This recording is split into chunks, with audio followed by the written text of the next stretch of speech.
So many of these giant corporations were very, very far-thinking in the way that they took advantage of the native peoples.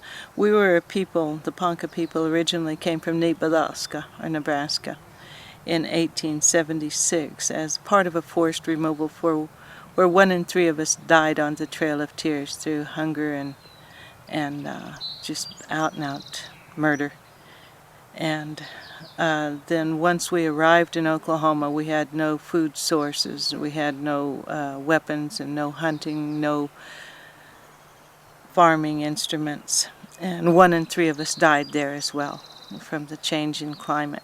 During that period of time, the Bureau of Indian Affairs, which at that time was under the War Department, was in charge of all of our caretaking, so to speak. It's as if you were born with someone else having the power of attorney over everything about you, over the clothes that you wear, over the school, your purchases in every area.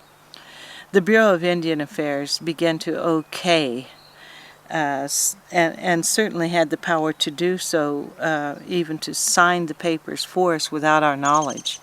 These deals that would sell our land as individual. This is once the Allotment Act happened, once the Dawes Act happened, where our tribal lands that we did not want to divide up into pieces was parceled out to the individuals. This was not our traditional way. We didn't believe in it, but it was done against our will. And when the Dawes Act was passed and we had these individual land holdings, then the Bureau of Indian Affairs would either okay these sales so that we could have money so that we could eat, because we had never dealt with a money system, and it had always been barter. It had always been grow your own food. You hunted, you fished, you existed. So when it became an economy that we were totally out of touch with, and through our naivety, not ignorance, but naivety, believed that we were being helped and cared for by our trustees, then ConocoPhillips and others began to encroach on our land and take advantage of that. For instance, my own grandmother, when my grandfather died, thought she was signing a lease for 160 acres. And it turned out to be a bill of sale. Well, there was oil on that land. So ConocoPhillips began as Marland Oil and began to drill on Ponca land and to extract oil and created the refinery.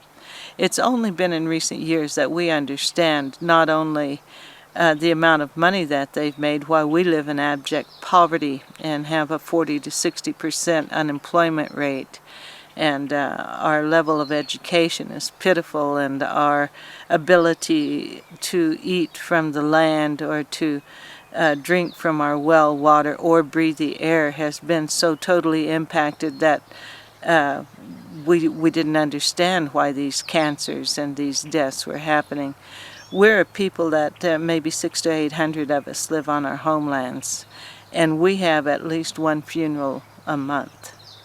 And the people that are dying are young people. The people that are dying are folks that are dying from things that we never heard of and don't know how to handle. So at this point in our lives, we have decided to take direct action on allowing the world to look in at us and see exactly how people like ConocoPhillips have taken advantage of the native peoples there, and how they are continuing to kill us, and how they will not pay attention to what their practices are doing to the people around them.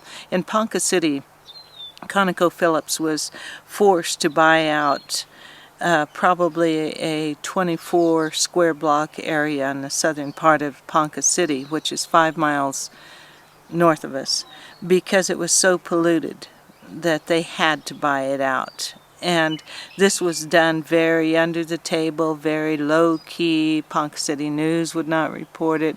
It was not something generally put out into the press. They very quietly did these, moved the people off the land. Meanwhile, that same air, that same water, that same thing is flowing over Ponca lands, because we're downstream from them. There was literally a creek there that you could light, and it would flame on the top of it there. And when we had some dogs with mange several years back, Poncas would dip their dogs in that creek and kill all the mange, you know, without even thinking that it was also killing us. You know, we just truly had not understood the effects of those things. My mother was the first generation in Oklahoma that was born there. My grandfather was 8 years old when he was on that forest removal. We were in a survival mode. What do we know about giant corporations and how they're taking advantage of us? What do we know about how carbon trading is killing us and paying off some other indigenous people unless someone helps us to understand these things?